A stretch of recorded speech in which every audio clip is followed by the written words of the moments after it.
Could precision medicine represents a novel approach in asthma treatment? Well, definitely precision medicine is the current approach that should be used, and in fact also the investment for research, as recently published in the New England Journal of Medicine, are there.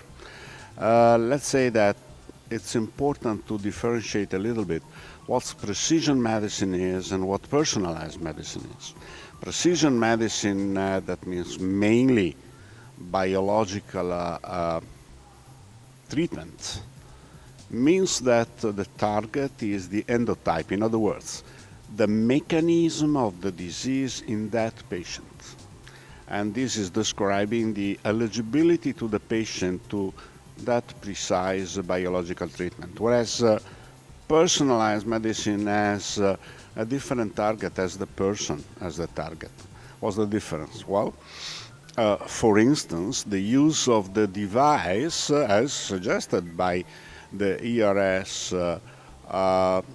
statement, recommendation about the device use, means that you have to choose the right device for the patients that you have to treat and the patient that is in front of you.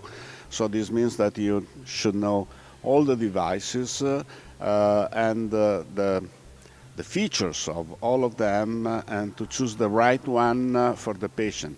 So it's more focused on the patients, the personalized medicine.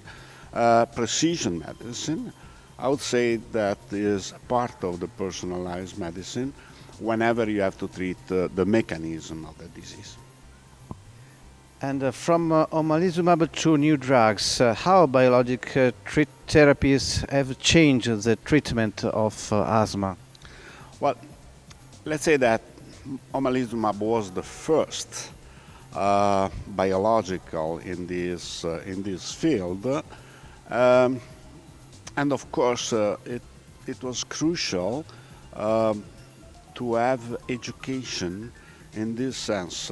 Why? Because pulmonology wasn't used to have this kind of immunological approach, whereas this might have been more for immunologists or allergists. And after 10 years or more, in our case, in our clinic, almost 20 years of experience with Omalizumab, we now have a lot of data, not just concerning the effectiveness, but also the safety, and not just the clinical trials, but also real-life data, which, as you know, are always important. Now a new era. Why? Because in a few years we are going to have quite a few new biologics targeting different, totally different mechanisms. For instance, we have 3 anti-IL-5, and since a few days also in Italy is available Mepolizumab, an IgG1 targeting the IL-5 molecules.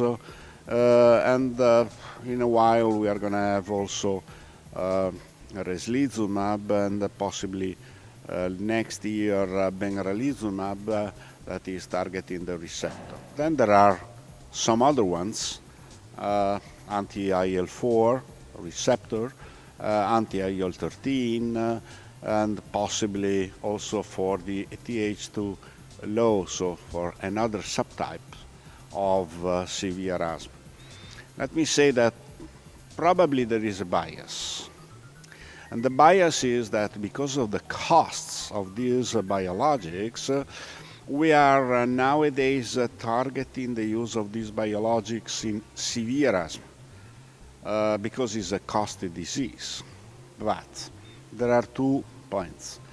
Possibly the approach on the mechanism should be performed early in the disease, just to prevent. But of course, this is a cost benefit that has to be demonstrated. The second point I wish to mention is that the new era means that we have also to look at the comorbidities, and one of the major comorbidity is nasal polyposis. And most of the biologics I mentioned have been shown to be effective on nasal polyposis too. So in other words, what I mean is that our asthmatic patients have to be investigated properly, also because we might have one biologic that is working on both severe asthma and nasal polyposis.